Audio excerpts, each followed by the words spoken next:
본 프로젝트는 퀸테 시스템즈라는 서울에 있는 CRM 업체랑 같이 이렇게 부산시에 있는 동백점을 어떻게 하면 활용할 수 있을까를 주제로 진행이 되었고 진행하겠습니다. 전체 목차는 프로젝트 개요, 솔루션 개발, 서비스 제안 순으로 진행이 됩니다. 본 프로젝트는 좀 특이하게 디자인 싱킹이라는 광고문을 적용을 했는데요. 일반적으로 저희가 경영학과에서 많이 사용하는 분석 프레임워크보다는 좀 더 디자인 관점에서 아이디어를 도출하는 식으로 진행이 되었습니다. 먼저 프로젝트 개요입니다. 22년 8월에 정부가 발표한 예산안 내 지역화폐 보면 전반적으로 동백점을 비롯한 지역화폐에 대한 예산이 감소하고 있습니다. 지역별로 인천, 경기, 세종, 대전, 부산 등을 비롯해서 다양한 지역화폐들이 활성화되었지만 현재 많은 예산 부족으로 인해서 문제에 봉착한 상황입니다. 부산시 또한 마찬가지인데요. 과거에는 동백전은 캐시백을 위주로 많은 사용자들을 유입했습니다.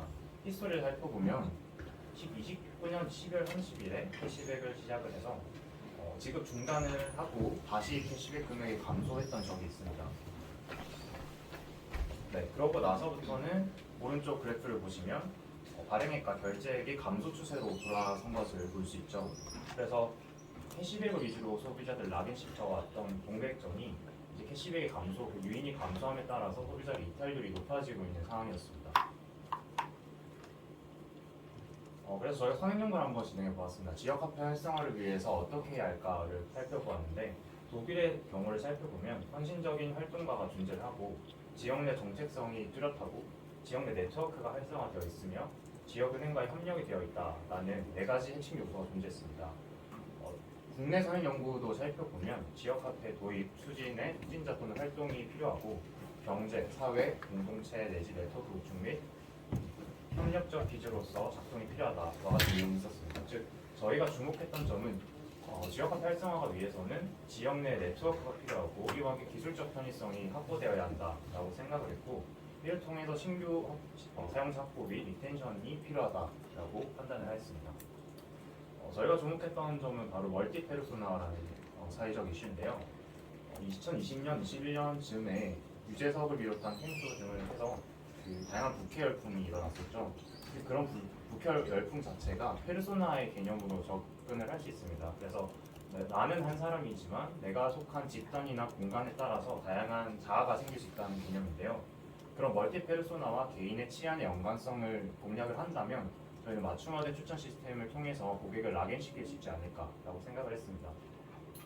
그래서 오른쪽 상위 연구를 보면 여러 페르소나가 동시에 인정되는 멀티 페르소나라는 개념은 전통적인 의미의 페르소나와 마찬가지로 일상과 취향, 역량을 주고받아서 흥미까지 영향력을 발휘할 수 있다라는 내용이 있기 때문에 저희가 설정한 목표는 다음과 같습니다. 6조 원 규모의 지역화폐 시장을 공략하기 위해서 퀸테 시스템즈가 B2B 솔루션을 만든다. 근데 어떻게 하면 만들 수 있을까를 봤을 때 지역 상권 기반의 지역 네트워크를 강화해야 하고 고객 맞춤별 페르소나를 공략한 니즈를 공략해야 한다.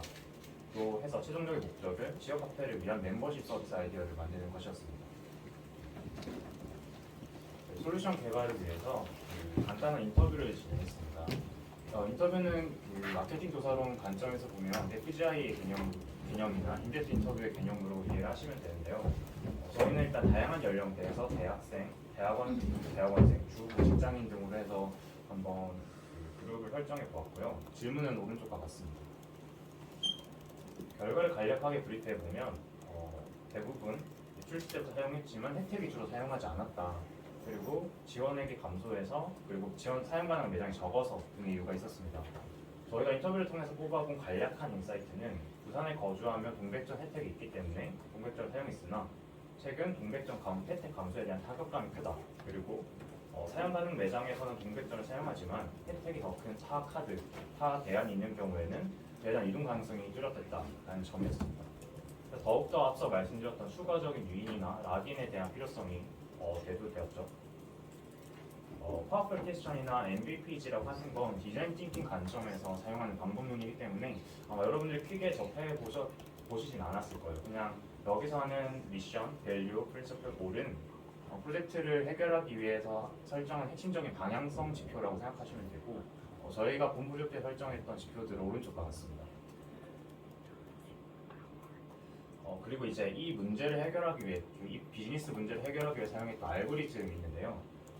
가장 오래됐고 전통적으로 사용했던 방식이 바로 장바구니 분석이라는 개념입니다. 홍재 교수님 수업 사례 중에 그 월마트 사례를 한번 들어보셨을 텐데요. 소비자가 같이 담은 상품들 간의 연관성을 분석해서 상품을 추천해주는 방식입니다. 그래서 한 문장으로 정리를 하면 빈번히 함께 발생한 아이템의 집합을 찾아내는 것입니다. 그래서 맥주랑 기저귀에 같이 담긴다는 연관성 규칙을 찾아내면 맥주를 산 사람한테는 기저귀를 추천해주는 식으로 추천 시스템이 작동이 됩니다. 그 아래 있는 알고리즘이 바로 에이프라이러리 알고리즘인데요. 지지도와 신뢰도라는 개념으로 해서 앞서 말씀드렸던 빈번히 함께 발생하는 집합을 구성해 나갑니다.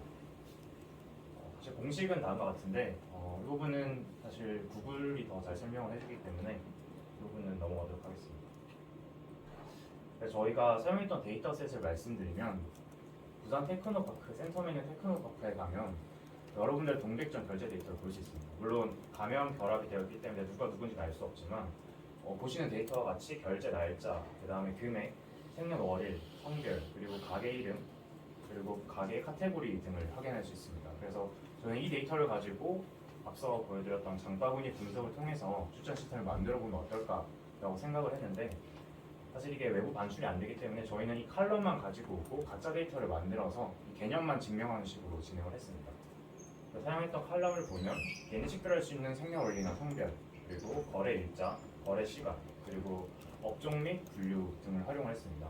이 거래 시간이 6시부터 오후 그리고 밤 시간대로 나눌 수 있는 걸 볼 수 있는데요. 저희가 아까 멀티 페르소나라고 해서 다양한 페르소나를 자아를 가진다고 했는데 저희가 착안했던 점은 시간대별로 다양한 자아가 다르다는 겁니다. 가령 내가 출근하는 직장인이며 주중에 가지는 자아와 퇴근하고 가지는 자아가 다르겠죠. 그래서 저희가 접근했던 방식은 한 개인일지라도 시간대별로 다 가지는 자아가 다르다라는 것에서 착안해서 시간대별로 데이터를 쪼개서 규칙을 살펴보았습니다.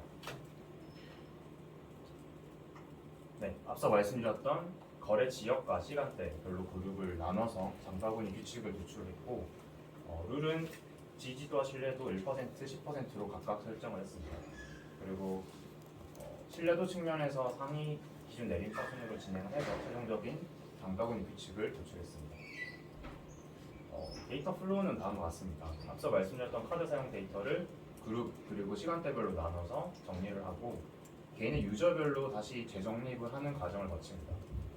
그러고 나서는 오른쪽 가공 페이지로 가게 되면 유저별로 정렬된 데이터에서 날짜나 이동 경로 등을 고려해서 라이프 스타일을 파악을 하게 되고 그 라이프 스타일별로 개별적인 지지도와 신뢰도를 뽑아서 최종적인 추천 규칙을 정하게 되는 것입니다.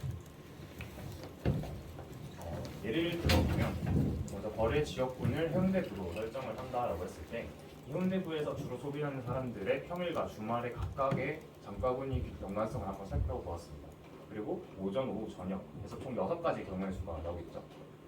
6가지 경우의 수별로 어떻게 장바구니 규칙이 다르게 나타나는지를 살펴보았고 이건 실제로 R로 분석을 한 건데 여러분들이 아는 파이썬으로도 충분히 분석이 가능하고 공개된 패키지가 많기 때문에 한번 관심 있으시면 돌려보셔도 좋을 것 같습니다. 그래서 보면 지금 1번부터 35번까지가 다 장바구니 규칙이라고 보시면 되는데 앞서 말씀드렸던 게 신뢰도와 지지도를 기준으로 상위 규칙만 사용한다라고 했잖아요. 그래서 첫 번째 보시는 1번이 바로 가장 신뢰도와 지지도가 높은 규칙, 즉 슈퍼마트를 간 사람이 음식점도 함께 갈 것이다 라는 식의 규칙이 노출된 겁니다. 그러면 이런 사람에게는 슈퍼마트를 갔을 때 저희가 푸시 메시지를 보내는 것과 같이 음식점에 대한 주변 음식점에 대한 할인이나 멤버십 적립 등의 혜택을 제공해 줄 수 있는 것이죠. 그래서 저희가 사실 여기 나온 데이터는 저랑 저기 앉아 있는 남승진 학생이 카드 소비 데이터를 넣은 규칙입니다. 그래서 평일 오전에는 약국 편의점을 갔다가 음식점을 간다라든지 평일 오후에는 슈퍼나 마트를 갔다가 카페 베이커를 간다라든지 규칙이 노출이 될 수 있습니다. 페르소나를 한번 살펴보면 김민철 씨는 부산대학교 학생이고 해운대구에 거주합니다. 그래서 낮에는 금정구에서, 주중에는 금정구에서, 그리고 주말에는 자기가 사는 해운대구에서 친구들과 여가를 보내는 페르소나를 가지고 있습니다. 그래서 금정구의 주말의 경우에는 같은 주말일지라도 규칙이 다르게 나타나는 걸 볼 수 있는데요.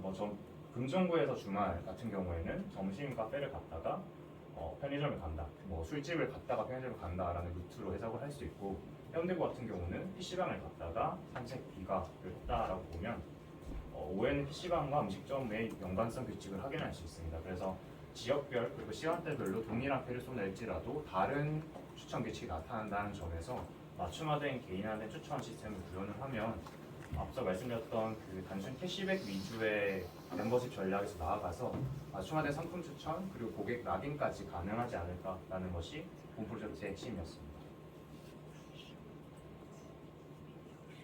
정리하면 결제 대역을 살펴봤을 때 주말 저녁 사람들이 금정구에 방문하는 경우에는 술집이나 음식점을 갔다가 편의점에 방문하는 경향이 있다라고 한다면, 여러분들이 술집 골목에 있다가 이제 자리를 옮기려고 할 때 편의점에 관련된 상품의 할인 푸시가 여러분 핸드폰에 뜬다라고 생각을 하시면 됩니다. 그래서 주말 저녁에 방문하는 경우에는 이런 규칙을 통해서 이 사람이 술집하고 편의점에만 핵심적인 캐시백을 더 받게 된다면, 가령 과거에는 모든 음식점에 10% 할인을 받았다면 이 두 개만 선택했을 때 20% 할인을 집중적으로 받을 수 있는 식으로 멤버십을 설정할 수 있습니다. 네, 그렇게 해서 소비자들의 소비에 보다 적합하고 맞춤화된 할인 혜택을 제공한다면 지역 카페 활성화가 가능하지 않을까라고 생각을 해봤습니다.